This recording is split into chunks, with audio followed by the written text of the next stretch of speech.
Break के बाद आपका खैर मकदम है। गिरदावरी तूफान जवाद की पेशकदमी जारी है। खलीज बंगाल में हवा का कम दबाव शिद्दत इख्तियार करता जा रहा है। ये शुमाल मगरिबी समत में 6 किलोमीटर की रफ्तार से आगे बढ़ रहा है। विशाखापट्टनम से तूफान तकरीबन 250 किलोमीटर की दूरी पर है, जबकि पुरी से अभी 430 किलोमीटर के फासले पर है। महकमा मौसमियात ने श्रीकाकुलम, विशाखापट्टनम और विजयनगरम में तेज हवाओं के साथ भारी बारिश की पेशगोई की है। आंध्र प्रदेश के ईस्ट गोदावरी में बीती शब बारिश हुई है। इन अजला में बाजाबादकारी मराकज कायम किए गए हैं। ये तूफान हफ्ते के रोज उड़ीसा के साहिलों से टकरा सकता है।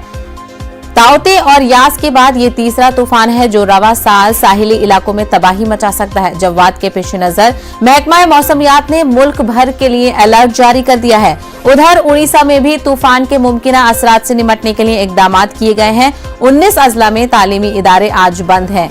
MBA के 5 दिसंबर को होने वाले इम्तिहानात मौखिर किए गए हैं।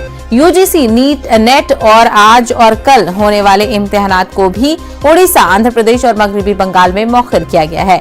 तूफान जवाद के पेश नजर नेशनल डिजास्टर रेस्पॉन्स फोर्सेस की 46 टीमें उड़ीसा, आंध्र प्रदेश और मगरबी बंगाल में तैनात की गई हैं। ये टीमें कश्तियों, दरख्त काटने वाले औजारों और टेली मवासलात से लैस हैं। कोस्ट गार्ड की भी कई टीमों को तैनात कर दिया गया है। नवेश मोहंती उड़ीसा से हमारे नुमाइंदे जुड़े गए हैं। मोहंती, कितना खतरा इस तूफान का इस वक्त नजर आ रहा है? ताउते और यास के बाद ये तीसरा बड़ा तूफान होने वाला है। देखिए साहिबा, जो जानकारी अभी तक मिल पा रही है, अभी ताज़ा जानकारी जो मिल पा रही है उसके मुताबिक अभी समुद्र के अंदर ही ये जो चक्रवाती तूफान है और गोपालपुर से 250 किलोमीटर अंदर है या फिर समुद्र के अंदर है।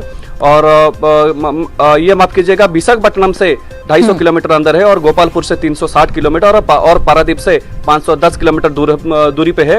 और लगभग हर घंटा 6 किलोमीटर की रफ्तार से ये धीरे धीरे करके आगे बढ़ रहा है। और इसके चपेट में जो तटीय जिले हैं, 4 जिले आ सकते हैं। और वो जिले हैं खुर्दा, पुरी, जगतसिंहपुर और पारादीप। ये सब 4 जिले आ सकते हैं। मगर देखिए, तूफान लैंडफॉल करेगा ये बताया जा रहा है कि कल दोपहर ये लैंडफॉल करेगा। अभी 24 घंटे का ज़्यादा समय है, मगर तूफान के आने से 24 घंटे पहले ही बारिश शुरू हो गई है। बारिश तो कल शाम को शुरू हो गई थी, मगर जिस तरह से वक्त धीरे धीरे आगे बढ़ रहा है, बारिश की मात्रा जो है वो धीरे धीरे करके बढ़ रही है। जो 14 जिले हैं, जिन 14 जिलों में हाई अलर्ट जारी किया गया है उड़ीसा सरकार की तरफ से, सारे जिलों में बारिश हो रही है। तो अभी जो ताज़ा जानकारी मिल पा रही है, इवैक्यूएशन की बात अभी हो रही है, क्योंकि जो तटीय इलाके हैं वहाँ जो झुग्गी झोपड़ियां थी उनको सब खाली किया जा रहा है। और प्रशासन अभी इस बात का इंतजार कर रहा है कि एग्जैक्ट लोकेशन लैंडफॉल का पता चल जाए, उसके हिसाब ही लोगों को इवैक्यूएट किया जाएगा। लाखों की संख्या में हम देख रहे थे जो पिछले जो साइक्लोन आए थे उनमें लाखों की संख्या में जो लोगों को इवैक्यूएट किया गया था। इस बार भी शायद इस नौबत आएगा, क्योंकि जो चक्रवाती तूफान है ये उड़ीसा कोस्ट को छू के निकलेगा, ये बात भी बताई जा रही है।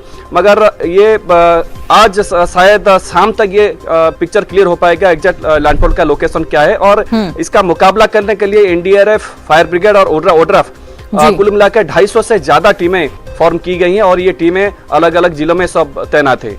जी साहब, बिल्कुल, तो टीमों को तैनात कर दिया गया है। पूरी तैयारी इंतजामिया की तरफ से की गई है ताकि जवाद तूफान के खतरे से बचा जा सके। हालांकि काफी खतरनाक ही बताया जा रहा है, क्योंकि